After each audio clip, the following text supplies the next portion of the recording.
Businesses are, quite frankly, very mediocre in terms of the way they differentiate themselves from their competition. They use what I call claptrap expressions like better, best, leader, market leader, number one.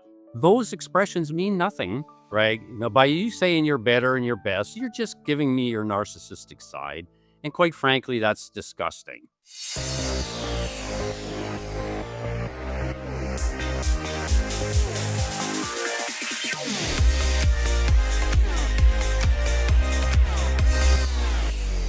Roy, I am so excited to have you on my podcast today. You are an amazing, amazing leader, and you have so much experience, whether it's in managing teams and building up people to building up companies and taking them to new heights. So I'm sure we're going to talk a lot about all of that. But before we do, I would love to hear from you a little bit more about yourself and your background so our audience can get to know you best. Sure, and thank you very much, Rebecca, for having me on. I appreciate the opportunity.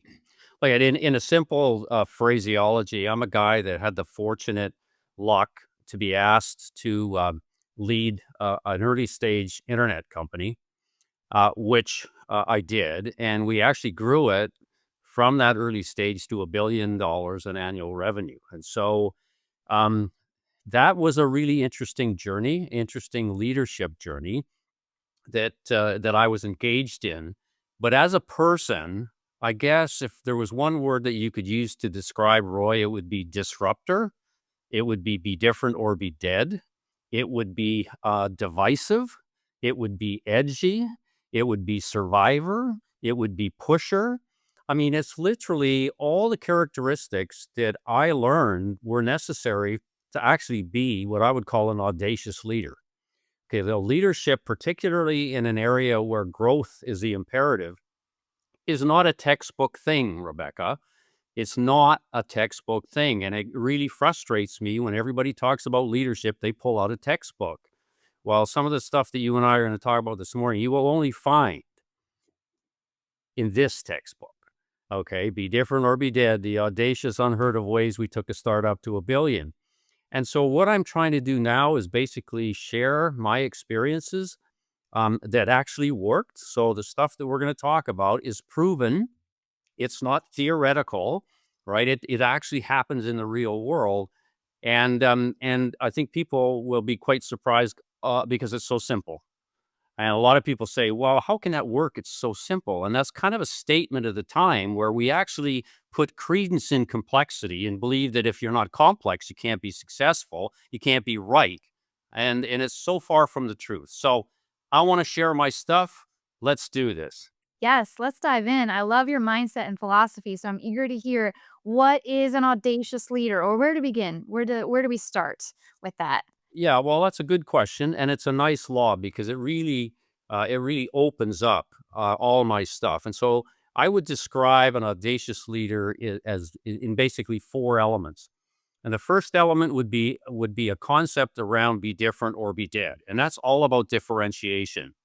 Like today, I honestly believe businesses are, quite frankly, very mediocre in terms of the way they differentiate themselves from their competition. They use what I call claptrap expressions like better, best, leader, market leader, number one. Those expressions mean nothing to a customer who is actually looking for an answer to the question, why should I buy from you and not your competitor?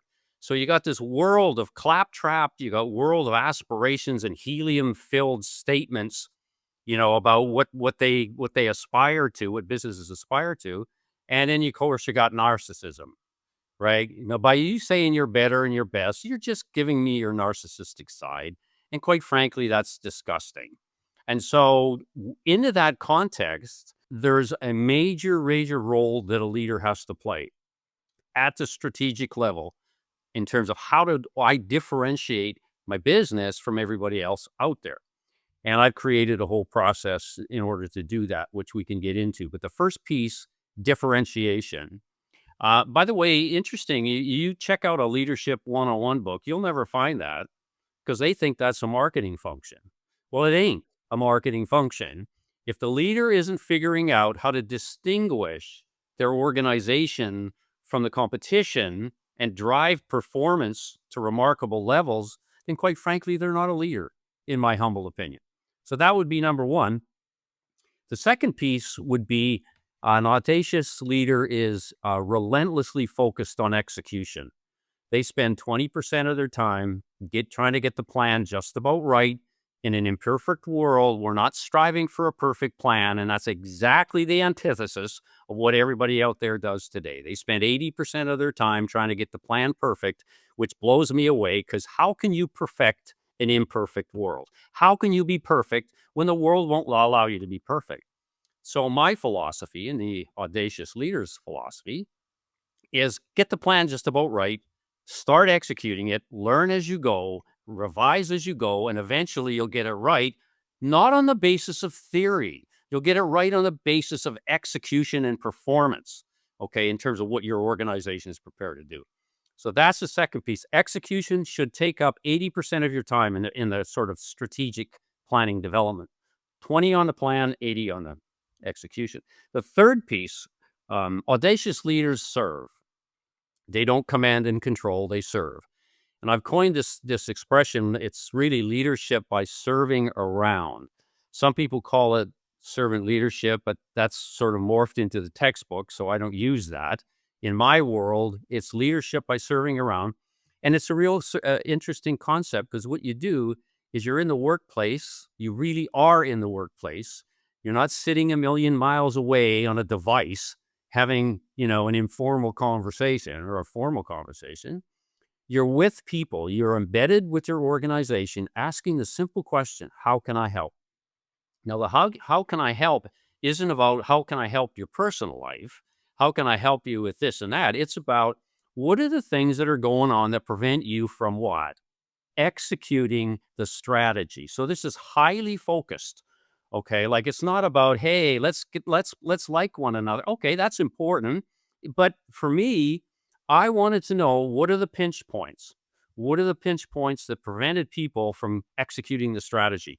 Because execution leads to performance, leads to a billion, all tied together, right? So that piece was highly important. And the last piece is kind of fun to talk about because I call it the audacious leader is a do-it-yourself leader. By that I mean there are certain things that audacious leaders do, okay, that only leaders should be doing. In other words, they don't delegate everything. And this is kind of funny because I have great conversations with people that actually, they start to advocate, the important role that a leader has, which is to delegate. And I take exactly the opposite position. I say that leaders delegate too much. There's certain things that a leader doesn't delegate. And it's all about getting the strategy right, selling it to the organization, explaining how it works, explaining everybody's role, and then helping them achieve that executional brilliance. Okay, I call that fingerprint leadership. Okay, so audacious leaders differentiate, they execute, they serve, and they put their fingerprints on the stuff that needs to be put their fingerprints on. Roy, I love all of this. It resonates so much with me, and you have combined all these elements in a way and explained them that make so much sense when you hear them addressed out loud. And I do want to dive a little bit deeper, if we may, into each of those four elements. You mentioned differentiation as that first key element, and I can totally understand where you're coming from because, especially with a marketing and operations background, I hear it in strategic conversations and I hear it in marketing conversations, but we don't talk about it in terms of leadership. So, what is your formula or process, if you will, for getting to, all right, we want to be different. How do we do it? Yeah. Okay. Great question. And the first thing is it really depends. So a lot of people want to go to okay. Let's talk about differentiation as a tactic. It's not a tactic. It's part of the development of a strategic game plan for your organization. Let me explain because I had to create this on my own. Okay. The existing planning processes of the day didn't work because they were highly pedantic. They relied on textbooks almost exclusively. So I created a process called strategic game planning. Okay. You can actually create this, and I do it with clients in 48 hours, and you're executing on the 49th. And it goes like this. We're going to answer three questions, Rebecca, and we will have our strategy. First question: how big do you want to be? Now, that is a declaration of growth. It says it's 24 months. So there's 24 periods of 30 days. It is not a 5-year plan. And one of the elements of that is, as with a short-term time horizon, you're focused to do what? Execute, execute, execute, right? You're not into say, well, I'll put that off to the 4th year and we'll be okay. Well, the reality is the 4th year never shows up. So it's how big do you want to be in 24 months? And it's all top line revenue. That's the metric because revenue describes how your customers feel about the value you're delivering to them. The better they feel, guess what happens, Rebecca, to that revenue line? Boom, it's going to a billion, right? My process is different because it starts with numbers. Most processes end with numbers. Develop the strategy, then look at the financial impacts. That's not what I do because a number describes the character of the strategy, right? Like, for example, if you're at a million and you want to be at 5 million in 24 months, that's going to give you a certain character of a strategy. But if you want to go to 10 million, okay, do you think that would be a different strategy than going for 5? Oh, yeah. And the risks would be higher. That's why we start out that way, okay? Because it gets all the kids off the street and gets them focused, right, on that huge hill. And the other thing is, it's all based on I don't know. Okay. Like when I have a workshop with a client and say, okay, you're at a million. How about doing 8? And of course, they're perspiring, right? So if you're not perspiring, the number isn't big enough. And they say, well, I don't know how to get it. And I said, good, because the I don't know is the source of innovation and creativity. If you knew how to get there, then what motivates you to be any different tomorrow than you were yesterday? So it's just my way of exposing innovation as a necessity as opposed to kind of a cool thing to do. That's the first question. Second question is, who do you intend to serve? And that's all about where you're going to get the money. Some people would say that those are target markets. I say they're customer groups. They have names, they have characteristics, and they're all different, right, in some way. So homogeneity is a cool marketing concept, but when it gets down to people, people are all different. And the secret is to try and figure that out.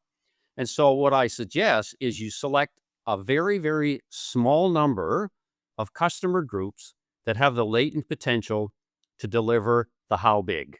So in this case, if we were looking at growing to 5 million, you're kind of say, what are the customer groups that have the potential to give me an additional $4 million? Okay. The second level of that analysis is what do they crave? It's not about needs. Everybody generally has their needs satisfied. And if you want to compete on needs, you will be a commodity player where you compete on price and you produce really, really shitty margins, if I can be so bold. Okay. So, how do you get into the planing space where you actually can get a better control of price and competition?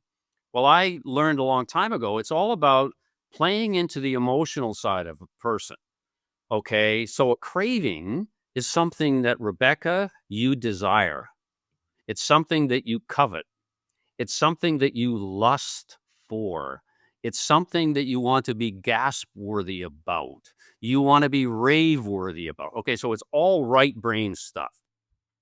And so the whole strategic idea is that space has no competition because there's nobody that talks this way, right? And generally speaking, people are prepared to pay premium prices when they get their emotions satisfied.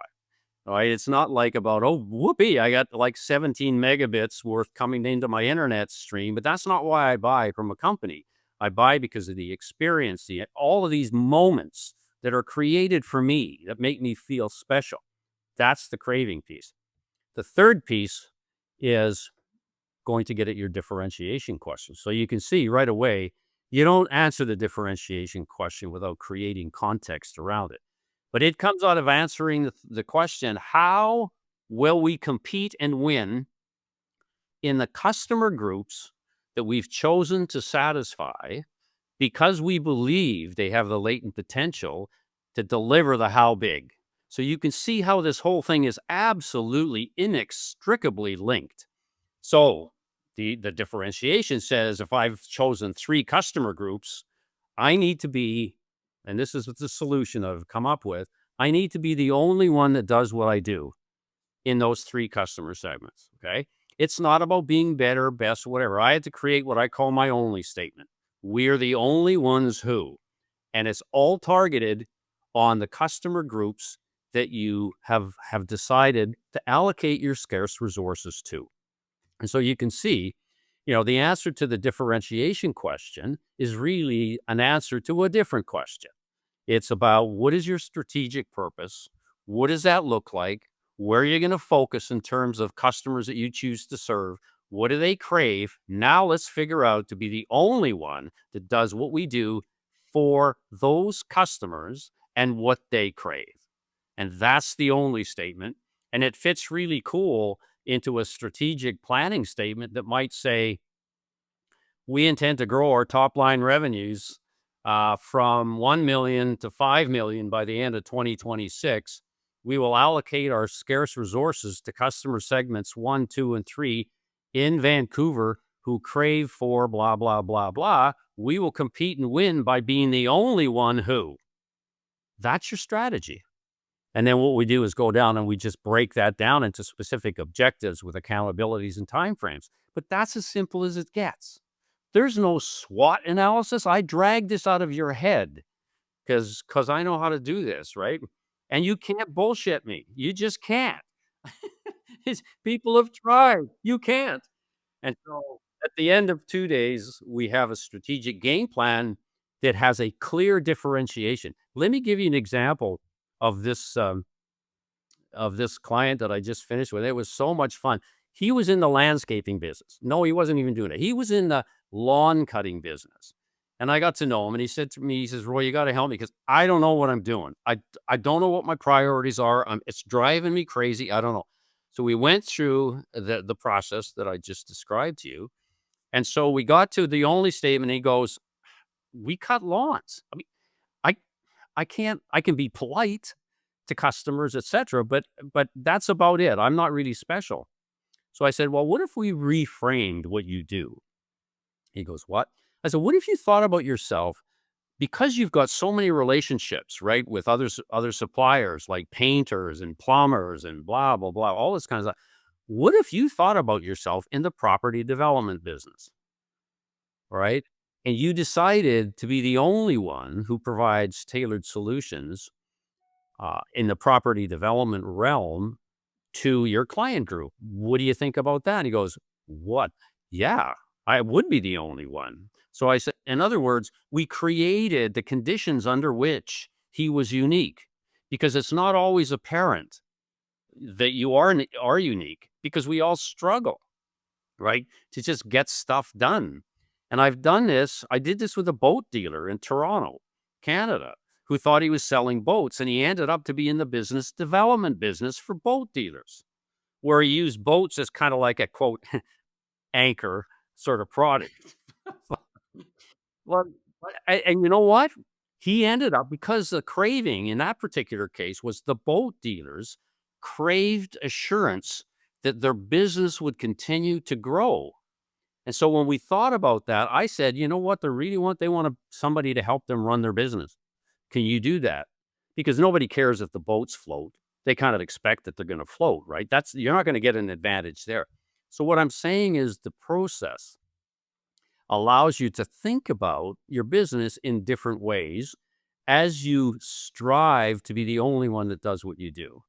And it is, I got to tell you, for me, when I see the pupils dilate and I see the body light up around this stuff, I go, okay, we got them. We got 'em.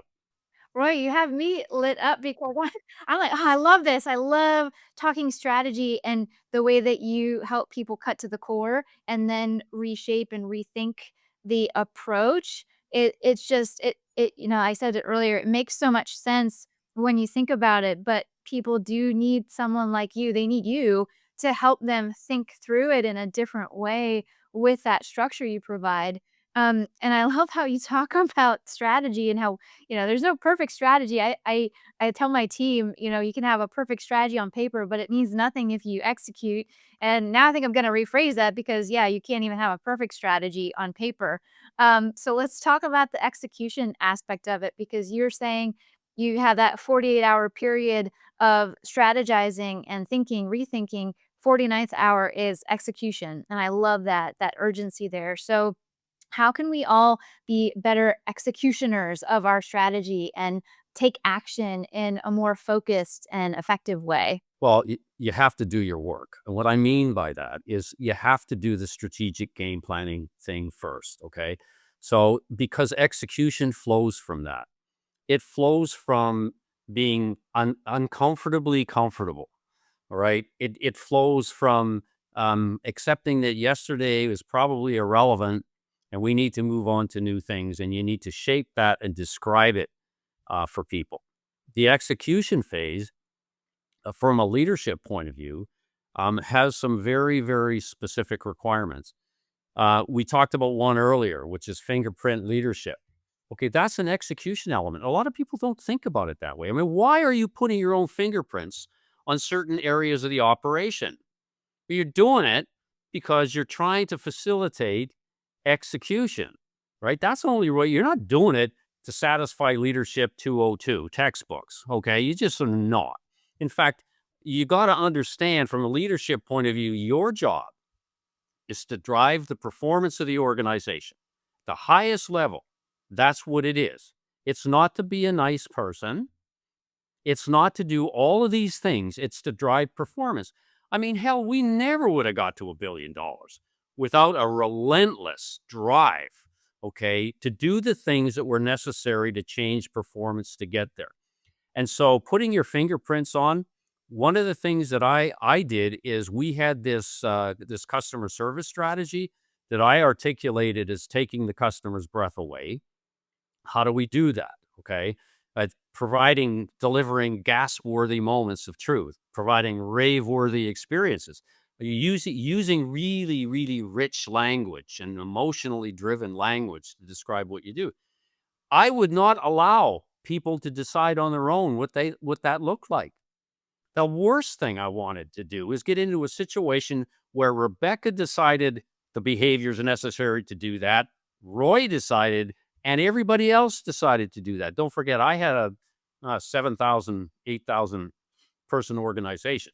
So I do not want 8,000 mavericks running around deciding what they should do to deliver a gas-worthy experience. So I took the lead to help define that. And so it had 0 degrees of freedom, okay?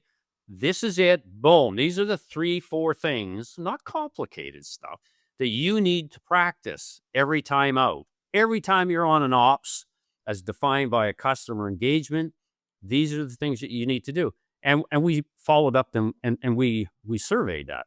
We followed up with customers, okay, on a perception basis and asked them, did the employee exhibit the following behaviors? How did they make you feel? The last customer contact you had with us, thank you very much for your business. We really appreciate. You were on the phone for 15 minutes with one of my sales reps. How did they make you feel? How did they make you feel? Wow. Are you telling me we're going to introduce feelings in here? Feelings is kind of wishy-washy, wishy-washy. Are you kidding me? How people feel determine how they buy, determines who they tell about how great we are. And guess what happens? Which way do the revenues go? Up. And so the whole thing is done that way. So that was one of the things. The other thing that's critical to execution is what I call line of sight leadership. It's all about breaking down your new strategy in terms of what it means to each and every employee in the organization. Yeah, I meant it that way. Each and every employee. And because if you don't, again, just like the customer moment, everybody will define their role in terms of what they think. And it's not bad. It's just the way it is, right? In fact, people are motivated to try. The leader's role is to actually translate the strategy from marketing, sales, internal audit, boom, boom, boom, boom, boom. Everybody in the organization.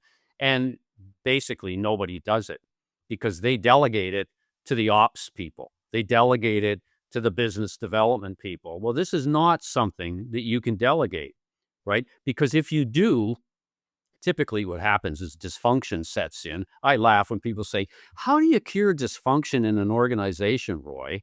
Well, this is the solution.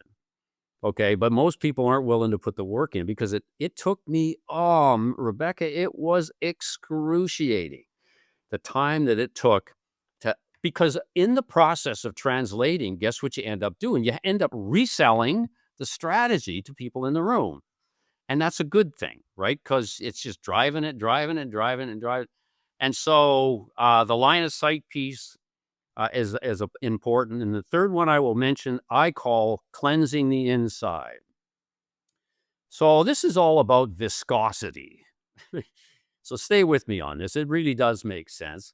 You know, if you think about the organization as a value delivery system, what you want is you want the viscosity of that machine to be extremely high, right? You just want throughput to just go chunk, right? Well, typically in most organizations, it doesn't. There are bumps and grinds and crap and bureaucracy and systems problems, et cetera, et cetera. Which means, you can't even satisfy a need, for heaven's sakes, on time. You can't satisfy a need with a product that's got some issues because of the internal machine. And so I came up with this concept that says, okay, if I can cleanse the inside of all that stuff, all those pinch points, all those systems issues, all that crap, all that grunge, all the dumb rules that people hate in terms of customer satisfaction. If I can clean that up, I'm going to improve the viscosity of the machine. The value delivery system is improved, right? Customers are happier, transactions are more complete, and revenues go up. So the whole thing is oriented again. Leaders are here to perform, right? I just figured out that cleansing the inside is really important. So those three elements of leadership, a lot of people don't think of them that way. Okay. The leader's job is to clean the inside. The leader's job, right, is to create line of sight for every employee in the organization. The leader's job is to put their fingerprints on those strategic moments, okay, that are critical to driving revenues in the organization. Roy, that is such practical advice. I love how you take the idea and expand on it and give us the how to. And the context of it, the why is so important because I feel like anyone listening can take all this practical advice and apply it immediately today to become that doer. It's just wonderful to hear you expand on that. Do you find that, it can be a little bit more challenging, the size of the team? You mentioned having 7, 8,000 employees, so is there a way that you can help large teams and small teams make that quick, more urgent impact a little bit sooner? It's an interesting question. I don't believe it's scalable, and I'll tell you why. Because the moment you choose to scale is the moment that you give up as the leader, the role in its entirety, in its completeness that you should be performing. And so there's no question smaller organizations, okay, with a leader that is doing things this way, they will realize things quicker. On the other hand, the payoff isn't as great. If you're a larger organization, okay, it sucks to be you, but you're large and you're making a whole bunch of money anyways. And so let's figure out a way to morph it a bit. You're going to have to put in some time and energy and pain and have the right people. You're going to have to hire for goosebumps, which we can talk about if you want, but you're going to have to do that in order to start to move the organization. Reality is here, listen, you guys, there is no silver bullet. There isn't. There is no Hail Mary. There is no single one thing that you can do to expedite a process that fundamentally engages human beings. Human beings don't want to be rushed. They don't want to be scaled. They want their passion satisfied. And once you do that, and once you light their fires, get the hell out of their way because they will do a magnificent job and they will teach each other. That's the other thing that I found. Because we tagged part of the strategy, we call it a caring strategy. And so we wanted to be caring, a caring organization, not just because it was a cool thing to do, because again, it was all associated with developing customer loyalty, sustainable revenues, boom, up it goes. And so part of the caring culture was taking care of each other. And so what I discovered was they taught one another the stuff that they needed to do in order to execute the strategy. So once they were an advocate of the strategy, okay, it became a lot easier and it didn't require hands-on, hands-on. I mean, the initial part did. I mean, translating the strategy, there's no way. There's no way you can abbreviate that, right? You just can't do it. You got to allow people to say, "What? What does that mean, Roy? What is your only statement?" And you got to go through that with them. If you choose to abbreviate that, nothing happens, right? And you don't achieve your strategic goals. I'm finding, quite frankly, disappointingly, um, because I learned that this was so critical to growing the organization. I find that leaders generally aren't willing to put it in, do the work, the kind of work that I'm talking about. They're not. They delegate too much. They read too many textbooks. They don't have mentors, or if they do, the mentor's got 77 initials behind their name, as opposed to what I call a real MBA, which is a master in business achievement. That is the perfect mentor you want. I am one of those guys, right? I am one of the, when you say, why should I listen to you, Roy? I will tell you straight up, because I got a billion. How much did you get? And we have an interesting conversation. If they finally go, yeah, but you don't know anything about the ice cream business. And I say, you should be lucky that I don't know anything about the ice cream business. Right? I'm objective here, but this applies to everything. And so it's a bit of a challenge. And I hear it all the time, right? And talking to people, employees, for some reason, after a couple of minutes, doesn't matter what company they're in, they feel quite comfortable giving it to me.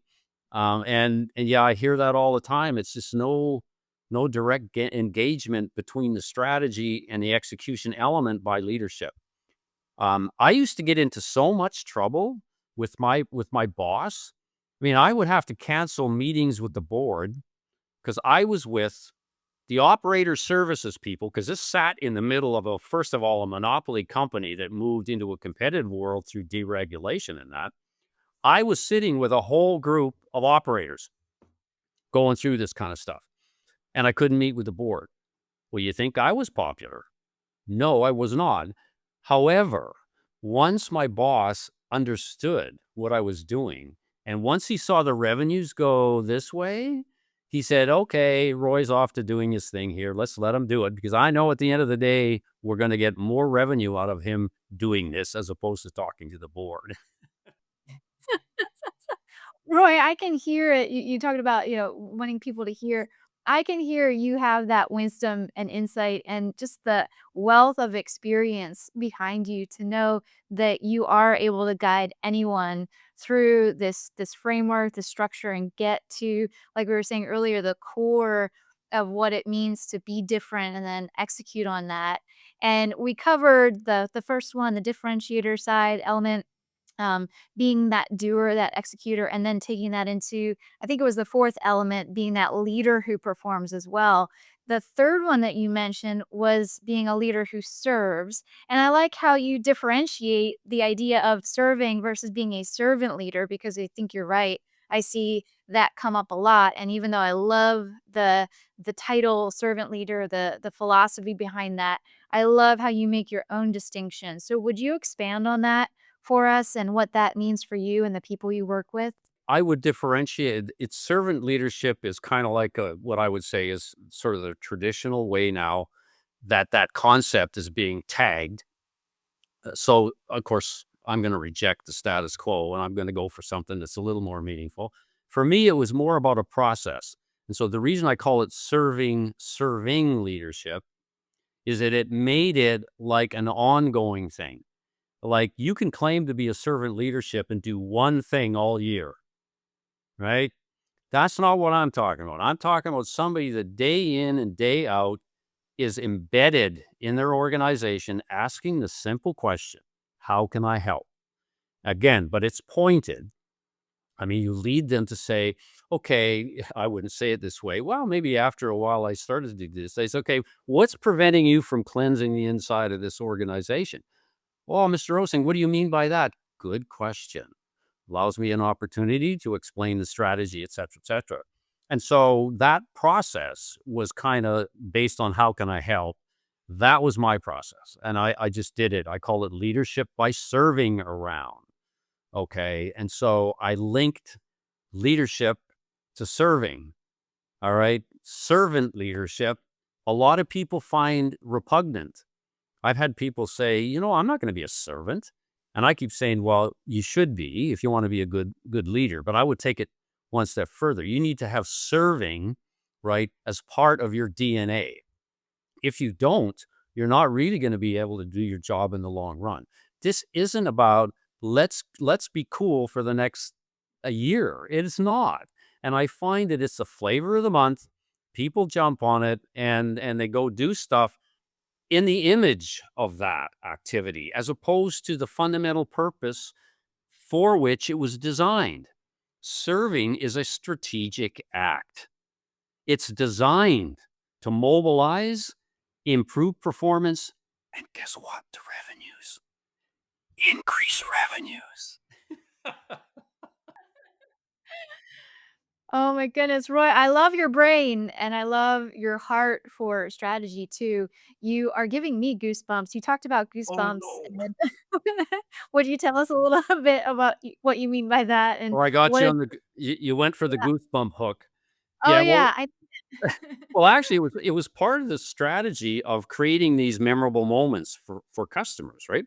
And it occurred to me that really the employee who was actually the custodian of the moment, if you want to think about it that way, was key to this, right? And if the transaction or engagement was warm and friendly and actually targeted to do more than what the customer wanted, it would be a brilliant moment and they would stay with us and they'd probably tell other people. So then I said, how do I get people into that position? So some genius said, well, why don't we just train our people to do that? And I go, so what you're telling me is you think we can train people to love human beings? Is that what you're telling me? And they go, well, you put them through a training course. I said, no, you can't. Look at what I'm talking about is somebody that's got caring for other humans running through their DNA, running through their blood. They just have an innate desire to take care of people. Those are the people I want in my organization because, as I said earlier, we're trying to create this caring culture, which is inside, but it also demonstrates itself outside in terms of the customer engagement process. So I said, okay, so I need to get human being lovers in these positions. Okay, so how do I do that? So oh shoot, I know I can't train them. So it's a matter of recruitment. So the recruitment process that we had in place was kind of like a panel interview, anyways. And so the person that was being interviewed was in the room. The president of the company, me, was in the room because I made it. This is my fingerprints, right?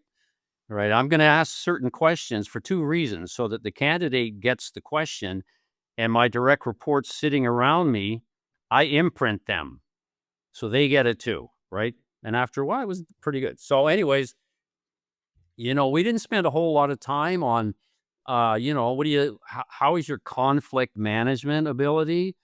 We didn't spend much time on, what was the toughest problem in marketing that you solved. We didn't spend much time in, where do you want to be in 5 years? We didn't spend any time on that. The question I was asking, and the reason for that was we could do that analysis, right? That was the stuff that we could probably dig out. But the stuff that was important to creating gasp worthy customer moments, it wasn't on the resume and you can't ask it through technical competence questions. So the first question was, Rebecca, I got to ask you, do you love people? And I would pause because the longer the moment, the better it was. Because what Rebecca typically did is she kind of like exactly what you're doing, right? You're leaning in and then you're going, what? What's going on here?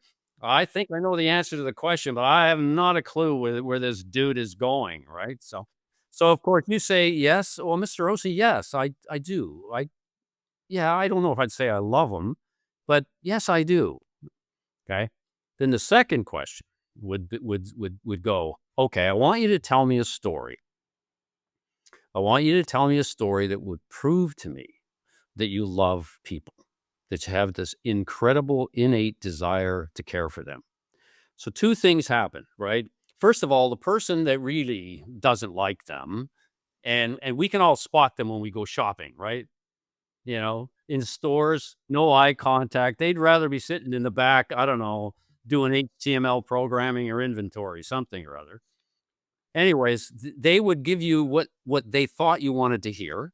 And of course, it was such a cold experience, right? And so that didn't work out well for them. Then there was the other person. The other person would give me, yeah, I get goosebumps just thinking about this because these were incredibly emotional moments when you hit on an HBL, human being lover. When you hit on one of these, because they would give you a story that was magic. It was deep in emotion and passion, and it painted a picture of a caring person that would do anything, literally, to take care of another human being. And of course, I'm getting them now. That kind of a story uh, left me with goosebumps. And so I tagged it. I said, "This is called hiring for goosebumps. It works." I would hire that person. Then I would fill in some of the challenge that they might have in terms of skills and competencies, which in fact could be taught, right? But I did not subordinate that to the fundamental attribute, which is, are you a human being lover? Because I need you. And I need you to not just do it with customers. I need you to do it inside. Now, the interesting thing that happened, first of all, people thought we were crazy because I tagged it that way, right? "Roy, leaders don't do goosebumps." Yeah, I said, yeah, they do. They do. They actually do. But I said, trust that this goosebump stuff translates into more revenue. And so we talked through it, etc. And okay, I get it. Well, let's try it. So after a while, the kind of crazy different things that we tried, people just kind of, oh, there they go. This team is off doing some other stuff as performance continued to rise. And that was the only way to meet the challenge of people who were naysayers, who didn't like what we were doing, who wanted us to fail, and they're all over there. And so, yeah, that was the hiring for Goosebumps piece. Worked so well. Employee engagement, and I didn't realize this at the time. Like I knew that customer service results would improve, and that yeah, I trusted that that would drive revenues. The piece that I underestimated though was the employee engagement piece. Because when you started to increase the nucleus of goosebumpers, what happened was they were so they as a team, the power of the goosebump just kind of went exponential. I've never said that before, by the way. The power of the goosebump just kind of started to drive the culture that way. And the more it drove the culture, the more people fed on it, they were engaged more. And so it was just a wonderful, wonderful result. And there I will run into people these days because it was a big family. I will run into them here and there because we had a big family. And one of the things that they will say is to me is, "Hi, Mr. Osing, how you doing?" And blah, blah, blah. "How's the goosebumps going?" They'll remember that stuff. Now, I'm not talking about 30-year-olds here. I'm talking about older people that are retired and they remember that stuff.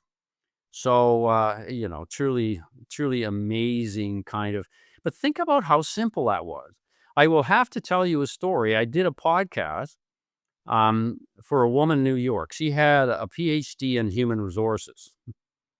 You probably know where this is going. Anyways, I start talking about goosebumps, right? And I can see that she's having a horrible time with this. She's not buying this for one iota. And she finally stops and goes, "No, no, no, there's no evidence to support that that would ever work." And she was visibly upset and mad at me. And of course, I said, "Okay." I tell you what, you're clearly having a hard time with this, and I don't really want you to be upset because you probably got other things to be upset about besides goosebumps. So why don't we just terminate the podcast and go from there? And so that was, and that's only happened once, but it was quite amazing to me that the simplicity of this was completely unacceptable from somebody with incredible academic credentials, obviously a very smart person, who was unable to accept the simplicity of human emotion as a strategic factor in driving business to a billion, which it was. So that was a bit of a learning for me because I keep watching people. So I will watch you and your eyes as I'm telling you the story, and I can figure out pretty fast whether you're relating or not. You pass. Absolutely relating. Well, this is a great way to, in conclusion, just highlight how you mentioned earlier, Roy, it can be simple, and I don't mean to say that the execution, the time investment, the effort is diminished or simple, but the way that you explain practically and with such insight how to build out that strategy, how to hire, for an effect and a greater outcome. It can be that simple, but we do complicate things because perhaps there's that innate desire to be seen as knowledgeable, or to make things more complicated makes it feel like there's been even more effort invested. And I just love how you break it down because now we can all take your wisdom and go and apply it almost immediately. But I want to make sure that people reach out to you and connect with you for that coaching, for your book as well, so people can read your book. I'm going to grab a copy myself. Where can people find you online so that they can enjoy more of your insights? Sure, thank you. Yeah, so come and visit me. I'm at bedifferentorbedead.com. And the website, I've tried to make it as resourceful as possible. I have a blog and I blog every week. Please subscribe. Rebecca, I want you to subscribe to my blog, okay? I've been blogging since 2009 on this stuff. So you want to find out about goosebumps, cut the crap, kill dumb rules, line of sight, just go search in the blog. I blog every Monday because I'm constantly learning more about my stuff.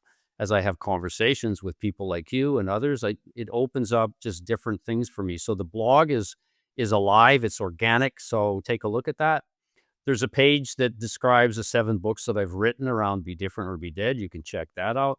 I have a quiz. I have a Be Different or Be Dead quiz on the site, right? So if you want to learn where you fit on the Be Different or Be Dead continuum, then you can go fill out the quiz.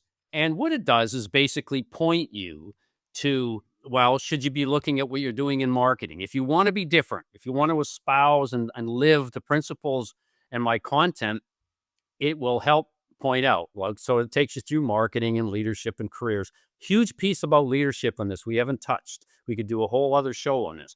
This stuff is even more relevant to a young professional looking to pump up their career, and I'll just leave it at that.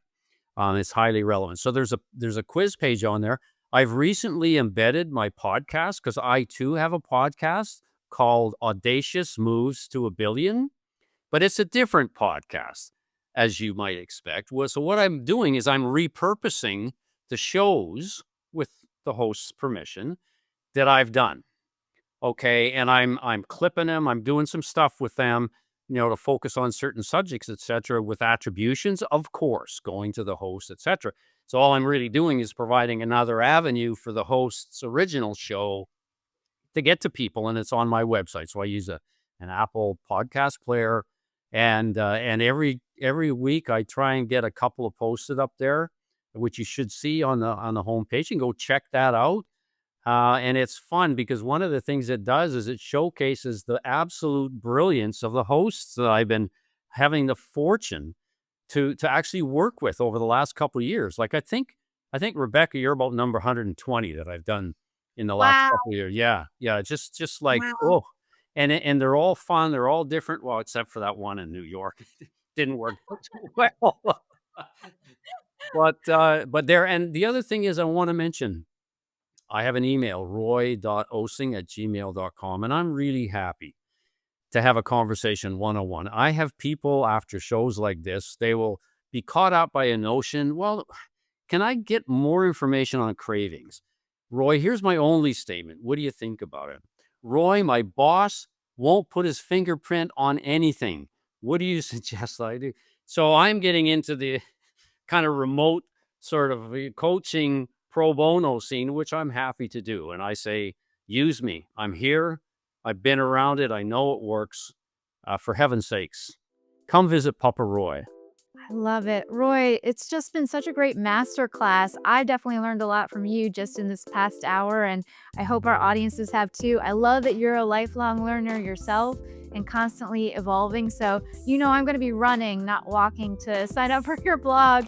And I definitely want to keep in touch. I hope you'll feature us on your podcast because I love that. I love how you're very wisely using and repurposing content. I love to do that as well too. So Thanks, Rebecca. I'm grateful. thank you so much for joining us. And thank you to all of our wonderful listeners for tuning in to another episode of Bad Bosses, Great Leaders.